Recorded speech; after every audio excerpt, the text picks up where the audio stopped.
మీ business ఏదైనా మీ ఊర్లో promotion చేయాలంటే అది సుమన్ టీవీతోనే సాధ్యం. ఇప్పుడే సంప్రదించండి. ఇప్పుడు వచ్చేది మహాశివరాత్రితో సమానం. మాస శివరాత్రి, అమావాస్య మాస శివరాత్రి అంటే కార్తీక బహుళ చతుర్దశి. మహాలింగార్చన చేస్తారు.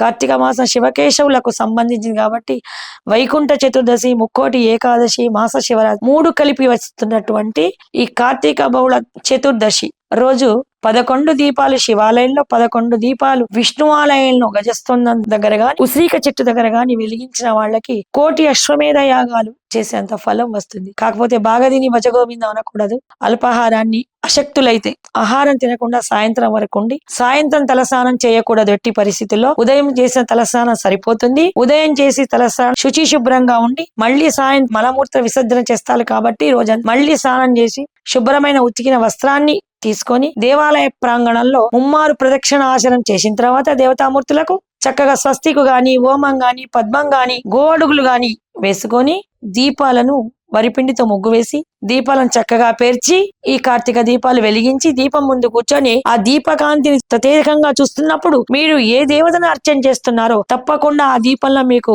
ఆ అర్చనామూర్తి స్వరూపం కనబడుతుంది. దీపం పూర్తిగా ఏదో ముట్టేసి అయిపోయింది అని నలుగురితో మాట్లాడద్దు. ఇంకోటి, ఇంటో రోజు దీపార్చన చేసినా కూడా దీపాన్ని వెలిగిస్తున్నప్పుడు మాట్లాడకూడదు. దేవాలయంలో దీపార్చన చేస్తున్నప్పుడు దీపాన్ని వెలిగిస్తున్నప్పుడు మాట్లాడకూడదు. మీరు మాట్లాడుతున్నప్పుడు మీ నోటి తుంపరలు దీపం మీద పడతాయి. అటువంటప్పుడు మీరు దీపం వెలిగించిన ఫలితం మొత్తం శూన్యమైతుంది. ఎక్కడైనా మౌనంగా లోన హరినామ స్మరణ చేస్తూ ఓం శ్రీమాత్రే నమః, ఓం శ్రీం నారాయణాయ నమః అది లోపల మనకు అంతర్గతంగా 7 చక్రాలు మంచి ఉత్తేజపరచడానికి దీపం వెలిగిస్తున్నప్పుడు కళ్ళ ద్వారానే దీపాన్ని ఆరాధించాలి. అలా దీపాన్ని వెలిగించి గంధం, పుష్పం, అక్షింతలు, చిన్న కండ చక్కెర గాని, బెల్లం మొక్క, దీపం అగ్నిదేవుడి ద్వారా మనం చేస్తున్నటువంటి భక్తి, పొద్దునుంచి ఆచరిస్తున్న పూల సేకరణ, కొబ్బరికాయలు, అరటిపళ్ళు, జామపళ్ళు, బ్రాహ్మణ దక్షిణలు ఇవన్నీ కూడా పొద్దున్నుంచి చేస్తున్న దాన ధర్మాలన్నీ కూడా కార్తీక దీపం ముందర చిన్నగా బెల్లం ముక్క పెట్టి మనస్ఫూర్తిగా దండం పెడితే అవన్నీ కూడా